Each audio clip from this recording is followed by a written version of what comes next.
অবশেষে শুরু হয়ে যাচ্ছে অন্তর্বর্তীকালীন সরকারের পদত্যাগ ইস্যু। পদত্যাগ অধ্যায় শুরু হয়ে যাচ্ছে, একের পর এক পদত্যাগের ঘটনা শুরু হয়ে যাবে এবং সেটা ফেব্রুয়ারিতেই শুরু হয়ে যাবে।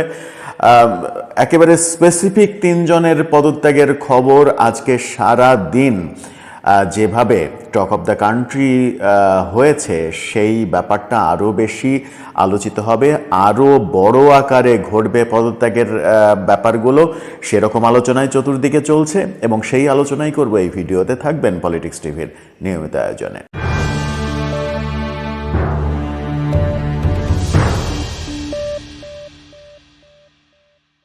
দৈনিক আমার দেশ পত্রিকা হঠাৎ করেই অন্তর্বর্তীকালীন সরকারের পক্ষে থাকা এই পত্রিকা অনেক দিন বন্ধ থাকার পরে তো কদিন আগেই শুরু হয়েছে পত্রিকাটি। মাহমুদুর রহমান বিদেশে ছিলেন, পালিয়ে বিদেশে ছিলেন। 5 আগস্টের বিপ্লবের পরে তিনি দেশে ফিরে এসেছেন। দেশে ফিরে আবার তিনি জেলেও গিয়েছিলেন, জেল থেকে আবার মুক্তিও পেয়েছেন।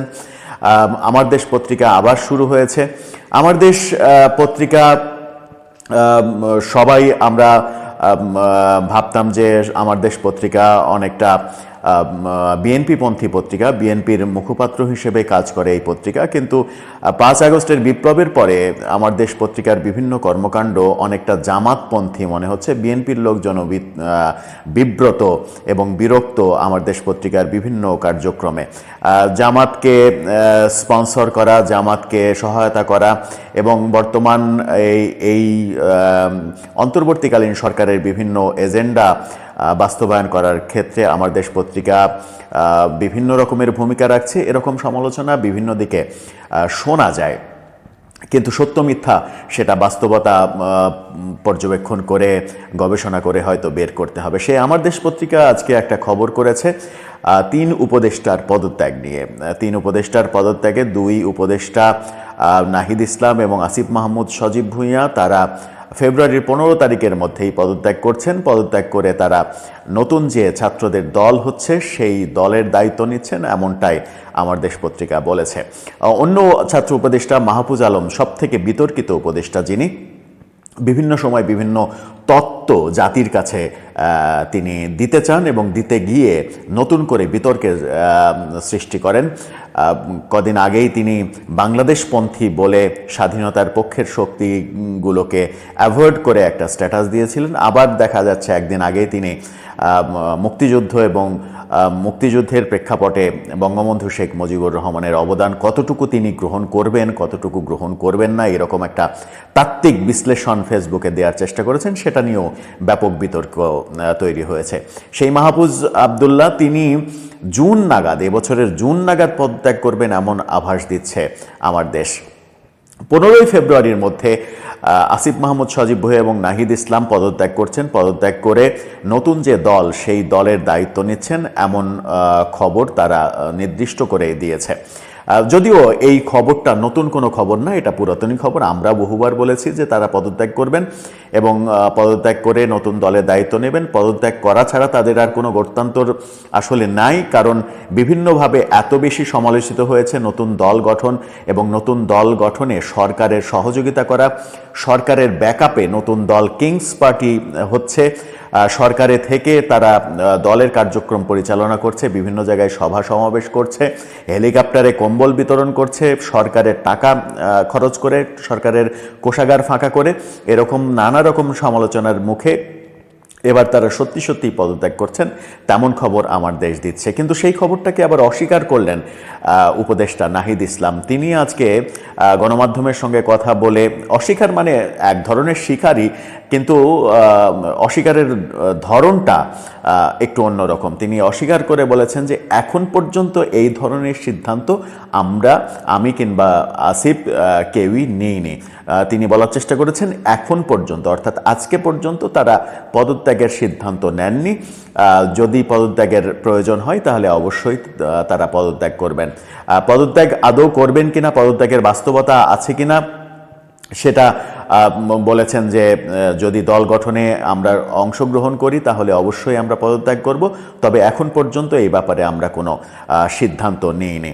অর্থাৎ আমার দেশকে তিনি আবার প্রশ্নবিদ্ধও করেছেন যে এত বড় একটা খবর, এত বড় সেন্সিটিভ একটা খবর, আরও সতর্ক হয়ে খবরটা করা উচিত ছিল। আমার দেশ কি সতর্ক হয়ে খবর করবে সেটা অন্তত আমি বুঝতে পারিনি। কারণ হচ্ছে যে তারা যে পদত্যাগ করবেন, আমার দেশ শুধুমাত্র একটু বেশি করে ইনফরমেশন দিয়েছে, ভেতরের ইনফরমেশনটা দেওয়ার চেষ্টা করেছে বিভিন্নভাবে, বিভিন্ন সোর্সে হয়তো তারা পেয়েছে। তারা নির্দিষ্ট দিনক্ষণও বলেছে যে 15 ফেব্রুয়ারির মধ্যে তারা পদত্যাগ করবেন। আমার দেশ কিন্তু বলেনি আজকে তারা পদত্যাগ করবেন। সুতরাং তারা আজকে এখন পর্যন্ত সিদ্ধান্ত নেননি, এই যুক্তি আসলে ধোপে টেকে না। তারা পদত্যাগ করছেন, পদত্যাগ করার পরে কি পদে অধিষ্ঠিত হচ্ছেন তারা দলে, সেগুলোও কিন্তু গণমাধ্যমে খবর হচ্ছে। শোনা যাচ্ছে নাহিদ ইসলাম নতুন যে দল, সেই দলের একটা আহ্বায়ক কমিটি হবে, সেই আহ্বায়ক কমিটির সদস্য সচিব হিসেবে সবথেকে বড় ভূমিকা পালন করবেন। আসিফ মাহমুদ সজীব ভুঁইয়া কি ভূমিকা পালন করবেন সেটা এখনও স্পষ্ট নয়। আহ্বায়ক কে হবেন সেটাও এখনও স্পষ্ট নয়। আহ্বায়ক কোনো বড় কেউ হবেন কিনা, সিনিয়র কেউ হবেন কিনা, নাকি ছাত্রদের মধ্য থেকেই নাসিরউদ্দিন পাটোয়ারি আহ্বায়ক হবেন, নাহিদ ইসলাম সদস্য সচিব হবেন, নাকি আহ্বায়ক হবেন মাহফুজ আবদুল্লাহ, তার জন্য পদটা রেখে দেওয়া হবে, তিনি জুন নাগাদ পদত্যাগ করে, অর্থাৎ আরেকটু পরে পদত্যাগ করে তিনি ওই জায়গাটায় আসীন হবেন মুরব্বী হিসেবে, মাতব্বরি করার জন্য সেখানে অধিষ্ঠিত হবেন। সেই ব্যাপারগুলো অবশ্য ভবিষ্যতই বলে দেবে। কি ঘটবে সেটা ভবিষ্যৎ বলে দিলেও একটা ব্যাপার কিন্তু এখন স্পষ্ট, বিএনপি সহ বিভিন্ন রাজনৈতিক দল থেকে যে বারবার বলা হচ্ছিল সরকার নতুন ছাত্রদের নতুন দল গঠনে সহযোগিতা করছে, সরকারের প্রত্যক্ষ সহযোগিতায় এই দলের কার্যক্রম চলছে, এটা চলতে পারে না, এতে সরকারের নিরপেক্ষতা হারিয়ে ফেলেছে সরকার যে নিরপেক্ষতা হারিয়ে ফেলেছে এটা স্পষ্ট। কিন্তু এই যে পদত্যাগের খবর, আসিফ মাহমুদ এবং নাহিদ ইসলামের পদত্যাগের খবর, মাহফুজ আবদুল্লার পদত্যাগের খবর আমার দেশ দিল, শুধু কি এখানেই সীমাবদ্ধ থাকবে, নাকি এটা আরও বড় ব্যাপক পরিসরে যাবে? বেশ কিছুদিন থেকেই আলোচনা চলছে যে এই সরকারের সব উপদেষ্টাই পদত্যাগ করবেন, এই সরকার থাকছে না, অন্তর্বর্তীকালীন সরকার থাকছে না, নতুন তত্ত্বাবধায়ক সরকার গঠিত হবে এবং নতুন তত্ত্বাবধায়ক সরকারের অধীনে নির্বাচন হবে। কারণ এই সরকার নিরপেক্ষতা হারিয়েছে, এই সরকার ব্যর্থ হয়েছে প্রতিটা ক্ষেত্রে, গত 6 মাসে প্রতিটা ক্ষেত্রে ব্যর্থ হয়েছে। যদিও এই সরকারের যে প্রধান উপদেষ্টার প্রেস সচিব, তিনি এই সরকার প্রতিটা ক্ষেত্রে সফল হয়েছে এমন দাবি করার চেষ্টা করেছেন গতকালের সংবাদ সম্মেলনেও। তার দাবির পেছনে তার কোনো গ্রহণযোগ্য যুক্তি তিনি উপস্থাপন করতে পারেননি, কিন্তু তিনি দাবি করেছেন যে সব ক্ষেত্রেই সরকার সফল হয়েছে।